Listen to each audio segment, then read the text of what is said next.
쉽고 즐겁고 유익한 세법 시간 또 돌아왔습니다. 61번째, 61강이죠. 자, 이번 시간에도 지난 시간에 이어서 1세대 1주택과 그 부속 토지 또는 부수 토지에 대해서 강의를 하겠습니다. 자, 지난 시간에 2년 이상 보유요건 했었죠. 그래서 시간이 조금 짧아서 제가 더 부연 설명을 약간 드리겠습니다. 2년 이상 보유요건에서 꼭 알아야 될 게 여러분들이 취득일로부터 양도일까지 기간이다라는 거 다 아시죠? 그 다음에 예외 중에 이거 마지막에 했던 거, 예를 들어서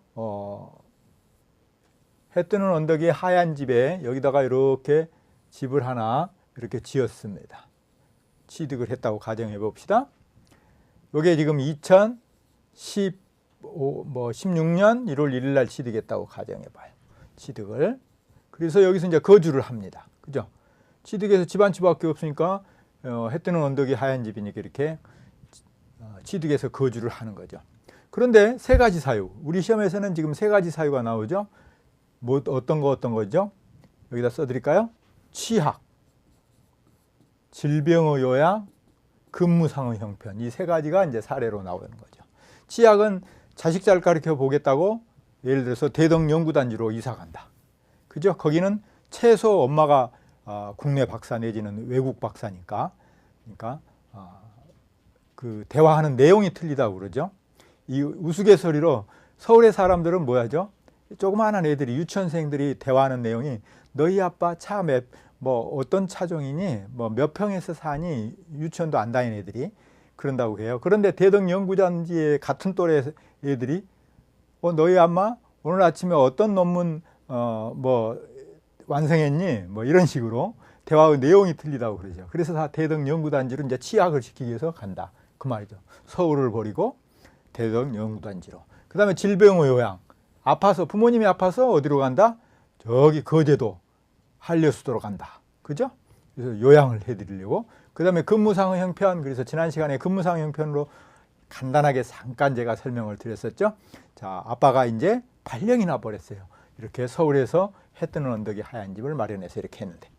그래서 취득해서 2016년 1월 1일 날 취득을 해가지고 여기서 1년 2개월 만에 이제 이 사유가 발생했다는 거죠. 취약, 질병, 근무의 상황. 그래서 이게 양도하게 됐다 이 말이에요. 양도. 그러면은 취득해서 양도할 때까지 기간이 2년 이상 보유해야 되는데 2년 미만 보유했잖아요. 그죠? 그랬을 경우 예외적으로 어떻게 인정을 해줄 거냐 그 문제였다고 그랬죠.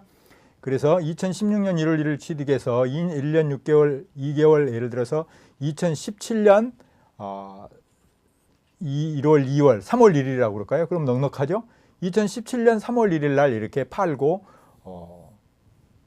근무 같으면 근무상황형편 제주도로, 질병요양 거제도 한려수도로, 취약 대덕연구단지로 이렇게 이사를 가야 된다는 거죠. 그랬을 때 자, 취득해서 요 보유기간 1년 2개월이지만 2년 미만 보유했지만 2년 이상 보유한 걸로 간주해 준다. 알겠죠? 보유 간주. 그래서 이 부분 꼭 중요하니까 정리를 하셔야 된다. 거주 요건이 존재하는 부분도 있다라는 사실. 자, 그 다음에 오늘 할 거는 지금 2년 이상 보유 요건에 이제 두 번째로서요. 주택이 멸실이 됐어요. 때려 부셔졌대요. 오래돼 가지고. 그래서 재건축을 했어요. 재건축. 멸실을 해서 재건축했을 때 어떻게 할 거냐. 2년 이상 보유해야 되는데 예를 들어서 이렇게 한번 해볼까요? 자, 여기가 저희 집입니다. 시골집. 여기가 예를 들어서 1년 딱 보유했어요. 그래서 이제 오래돼 가지고 멸실을 했습니다. 1년이라고 그럴까요? 멸실을 했는데 요 기간. 그 다음에 이제 요 집이 이제 새로 지어야 되겠죠. 이렇게. 그죠? 2층 집. 1층 단독이었는데 2층 단독으로 이렇게 집을 지었습니다. 이제. 그래가지고 여기도 1년 2개월 이렇게 보유를 했어요. 그래가지고 이 집을 이제 양도하게 됐다 이 말이죠.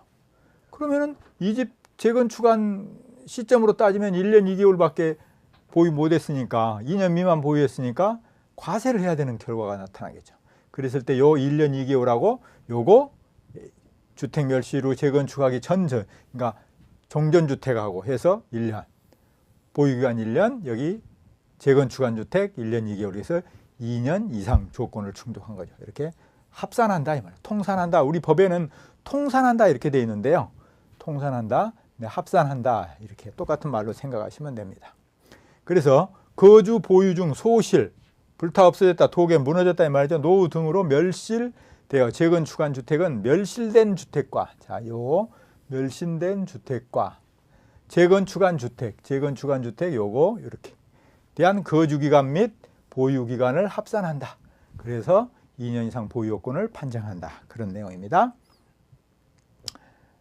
그 다음에 이제 요게 아직까지는 한 번도 출제가 안 됐으니까 출제가 될 때도 됐으니까 한번 다뤄보겠습니다. 자, 다문화 가정 많이 들어보셨잖아요. 우리나라도 이제 인구 정책 때문에 많은 다문화 가족이 생길 수밖에 없는 그런 현실적인 문제죠. 그랬을 때 그 비거주자가 그냥 세법에서는요, 이렇게 거주자는 김치 냄새, 마늘 냄새 나는 사람, 그 다음에 비거주자는 노랑내 나는 사람, 이렇게 생각하라고 그랬죠. 그러니까 거주자 아닌 사람을 비거주자라고 하는데, 우리나라에서 이제 살았다는 거죠. 그죠? 거주자로 전환됐다 이 말. 우리나라에서 살아서 이제 우리나라 사람이 됐을 때 어떻게 할 거냐. 그랬을 때 3년 이상, 3년 꼭 아셔야 되고, 계속 보유하고 거주한 상태에서, 그 다음에 거주자로 전환된다면, 거주자가 되었다면 이 말이야. 비거주자가 이제 이렇게 거주자로 됐다면 해당 주택 거주기간 및 보유기간을 합산해서 판정한다. 비거주자가 거주자로 됐으니까 비거주자 된 기간과 비거주자로서의 기간과 이래야 되겠네요. 거주자로 된 기간 합산해서 판정을 해야 된다. 그 소리죠. 그래서 이 부분도 같이 정리를 여러분들이 하셔야 되겠습니다.